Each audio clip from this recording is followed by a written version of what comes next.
More recently, during this period after which you'd closed several of your institutions and you've yet to reallocate all of those resources for other developmental disabilities purposes, most specifically, hopefully, in community settings and family supports and supported living. And you had a period of cuts in 1980, 81, 82, 93, 97, in 06, 7, and 8 as you closed those institutions, where, of course, you're hoarding those resources to now have this explosive growth in community settings, I gather, in the next few years. This is what the budgets look like, not adjusted for inflation, for the last 10 years. And you'll note some very interesting below-the-line data. I'm referring to this stuff here. That's institutional spending. The green is community spending. As you can see, the large reduction in annual percentage change in IDD spending for institutions is, of course, the year that you closed the last institution in DD. It's those resources that we need to be concerned about going forward. There's bound to be a lot of stresses at the state level to internally reallocate resources from what you might call the institutional closure dividend. But it's your responsibility in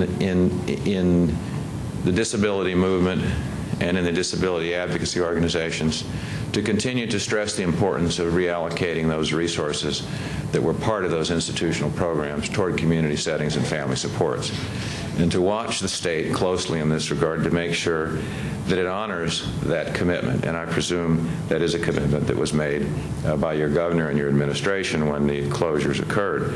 But this is what you're going to want to do, because those funds need to be reallocated for community and family settings. So, summary to close, we learned that the proportion of people in settings now for 6 or fewer persons over the last 10 years increased from 42 to 63%, a tremendous accomplishment.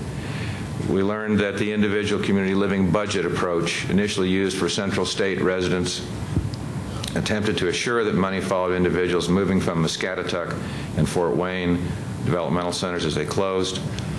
However, we learned that total IDD spending in Indiana actually declined by 6% in 2004, 4% in 07, and 3% in 08. And these would be adjusted for inflation. And that inflation-adjusted community services spending in Indiana grew 90% during 99 to 05, but declined 4% during 05 to 08 after the closures of Muscatatuck and Fort Wayne. In 08, the Home and Community-Based Services waiver exceeded the ICFMR spending by 38%, another excellent achievement for your state. Waiver spending per capita in 08 placed Indiana near the projected U.S. average, above the comparison states Illinois, Michigan, and Ohio. And with 4 state institution closures during 98 to 07, institutional utilization of 2 persons per 100,000 in 08 was well below the projected U.S. rate of 10 per 100,000 for 2008. The not-so-good news, Indiana is 4th highest in the nation after Arkansas, West Virginia, and Iowa in the utilization of nursing facilities.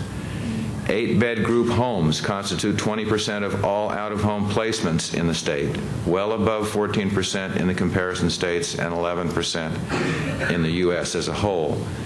Indiana ranked 38th in 2006 in the percentage of residing in residential settings for 6 or fewer persons. And you're ranked 40th in families supported per 100,000 of the general population. Remember, there's competition that's continuing to move forward nationally as well as you're moving forward.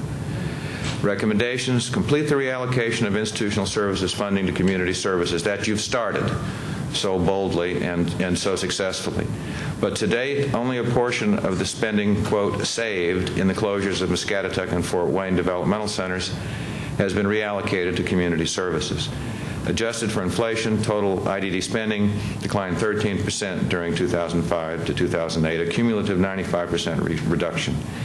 Indiana should obviously, we think, reallocate all institutional funding previously saved during institutional closures to community services, family support, and supported employment. and an estimated 11,000 to 13,000 persons with IDD in Indiana are awaiting community services, and an increased number of aging caregivers require continued expansion of the waiver. And the state has also made commitments to developing services for individuals who have been on these waiting lists, individuals who are aging caregivers and the like, and this is an important step forward. You want to continue to downsize those remaining 4 units in Logansport, Evansville, Madison, and Richmond State Hospitals, and the 3 remaining private ICFMR for 16 or more persons. And of course, you want to evaluate and relocate as appropriate to alternative community settings the 1,640 people with DD still in nursing facilities. Your rate is the 4th highest in the nation in regard to nursing facility utilization. I realize you cannot work on every major challenge simultaneously. You must pick and choose. And you did not pick and choose nursing facilities with this last move forward in your state, but perhaps it's time to give that serious consideration. You should consider additional support waiver programs for families, including implementing a cash subsidy program, possibly, similar to those in Illinois, Michigan, and Minnesota. And your supported employment spending in Indiana ranks in the bottom quartile of states and deserves your attention. Smart care, I'll mention briefly because these kinds of residential technologies are in use here in the state. They can address the projected demand for long-term care services and reduce somewhat the need for thousands of additional staff. Can monitor persons with IDD and recreational health promotion and other activities of daily living as well. Staff turnover in community settings averages, you know, 50% plus nationally.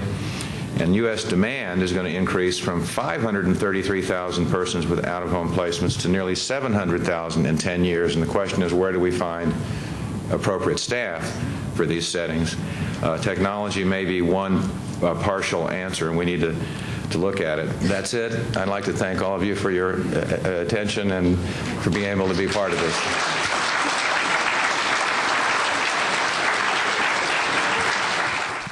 For more information or to request a copy of Dr. David Braddock's report establishing a tradition of commitment, intellectual, and developmental disability services in Indiana, contact the Indiana Governor's Council for People with Disabilities, Indiana Institute on Disability and Community, Indiana University, the Arc of Indiana, or INARF.